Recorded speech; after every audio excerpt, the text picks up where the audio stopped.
Damn, they ran out of nacho cheese. That's a bummer, man. Anyway, crypto has been popping over the weekend, hasn't it? It's just had a nice little rally. So if you were able to hold on, it's been pretty good for you these last few days, hasn't it? And it has driven a lot of volume again into BAKKT. BAKKT has become such a name. They've announced today that they're going to be focusing more on retail customers. So they're going to be creating products, including a mobile app that is meant for the average person. And they're trying to create this world of payments through BAKKT that actually almost reminds me as like a Coinbase Plus. They're going to have a marketplace from within the app, so you can actually get exposure to different digital currencies.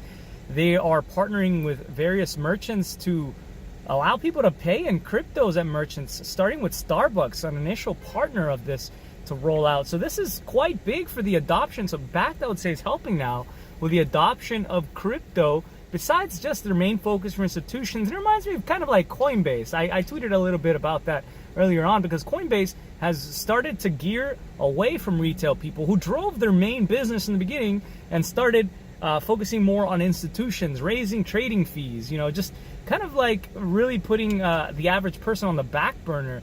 And BAKKT is kind of going the other way around. They started with institutions. They're going to be launching options soon, which I already talked about at length in the last video, explaining how that attracts even more another class of institutional investors who like that kind of product, who really enjoy the less risk that they would get with options, because with options, all you have to do is buy the contract. You pay for the premium, but you have no obligation on the strike date in the future to actually finish that order, unlike with futures that finalize every single day. So this is going to bring even more volume as that launches moving forward. And this is going to, oh man, more text, man. And that's going to drive even more people to BAKKT and even more demand for Bitcoin, ideally, because Bitcoin on BAKKT requires, it's settled in Bitcoin. It's not cash settled.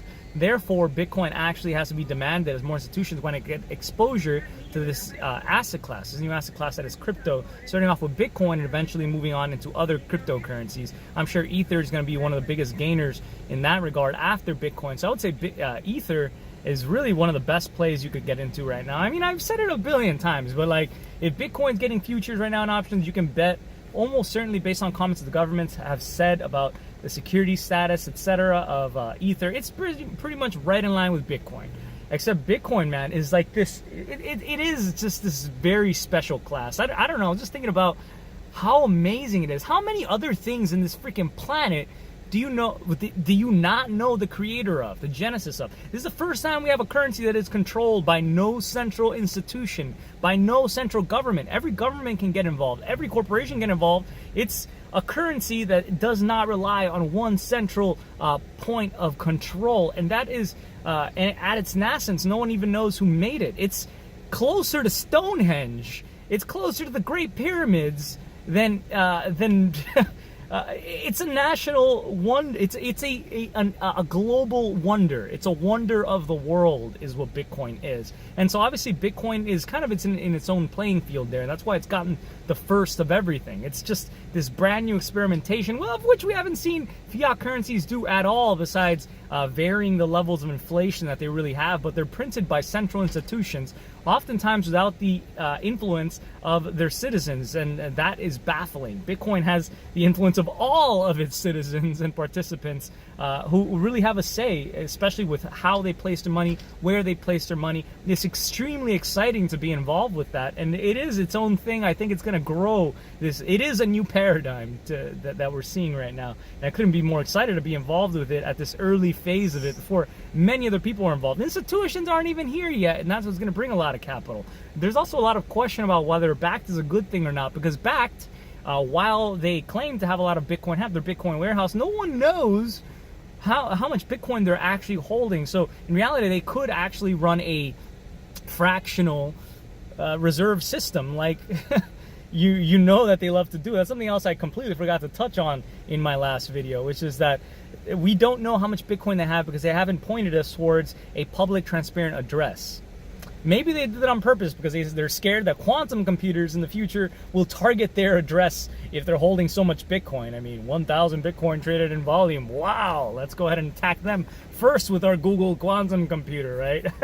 I don't know. Seems kind of ridiculous to work backwards to figure out what the private key is from the public key if we know their public key. I doubt that's what it is. But I would really love to see transparency on behalf of BAKKT, because it stands with the ideals of crypto, of transparency, rather than having them hold a certain amount of Bitcoin and then knowing that not everyone, all these institutions and eventually retail people are demanding all that Bitcoin at the same time, and therefore they only have to keep a certain amount of Bitcoin there to settle with and for withdrawals and all of that. But that is problematic because it allows them to create a reserve system where they can mint fake Bitcoin, that as long as people aren't withdrawing it, right?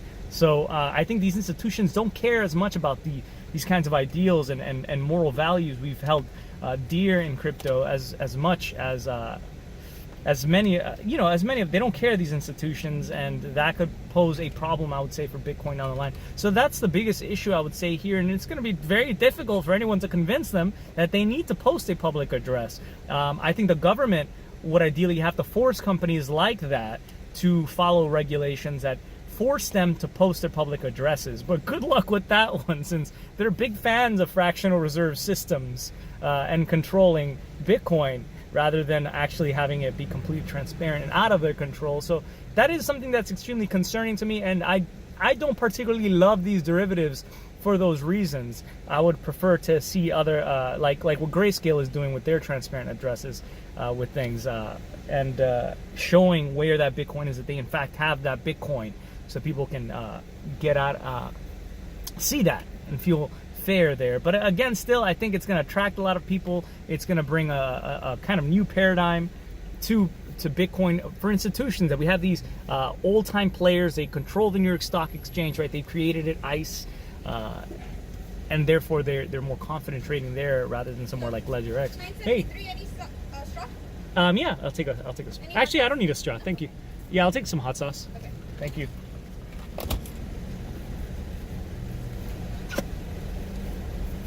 This is my son, Wallace. He's really excited. He's just like trying to look out the window to grab himself some Taco Bell. Thank you. Oh yeah. I'm glad she said that. Thank you. I'm glad she said, wait a second for your card, because I was totally about to take off, man. Anyway, I think BAKKT is going to bring a lot more capital into this space. I don't know, man. It could have been a long con, right? You get Bitcoin settlement on BAKKT, but there's fractional reserve Bitcoin stuff possibly going on in the background. And the fact is, this is about not trusting, right? We don't want to have to trust that BAKKT actually has the Bitcoin. We want to see the damn Bitcoin. We want to see that address. We want to know that the Bitcoin is in there, so we don't have this phony business of that's gone on around the world with global banking systems. No, this is a different system. We got a call for BAKKT to do this, but it's going to be difficult unless the institutions demand it, that they're focusing on this end. And even as retail people, as they focus on us, we have to let them know we want to see these addresses. We want to know what's going on here. And I'm not sure that many of the researchers have blockchain explorer researchers have been able to find the BAKKT address. Maybe it'll be found in some time, but we do want to know what's going on in that regard. Besides all the good things that they seem to be wanting to do for the space and the sector, we want to see that.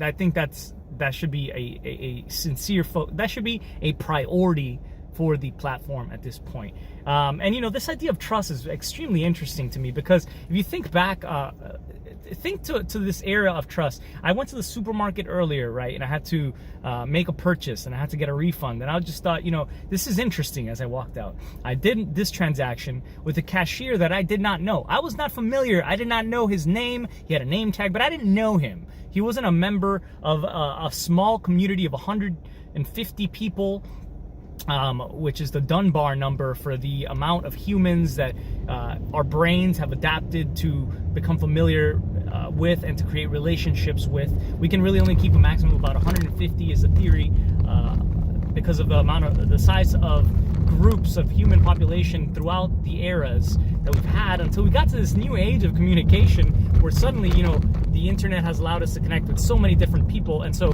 we've had to learn how to minimize trust, right? How do I interact with different people without knowing who they are, as I might have back when these communities are smaller. I might have known who the cashiers were, or I lived in a small town and everyone knows everyone. Instead, I live in a bigger city and I'm not really trusting the cashier. What I realize here is I'm trusting the institution. I'm trusting the company. I'm trusting Ralph's. I'm trusting the supermarket company to honor my receipt and to provide me services and refunds when their product is expired, rather than the cashier who I'm not familiar with as a central merchant. And so we've, as a society, come to trust corporations because we've needed these middlemen for trust purposes. We've needed them in order to work with each other as we've expanded our circles and to create more logistical lines so we can get goods we might not have been able to acquire otherwise.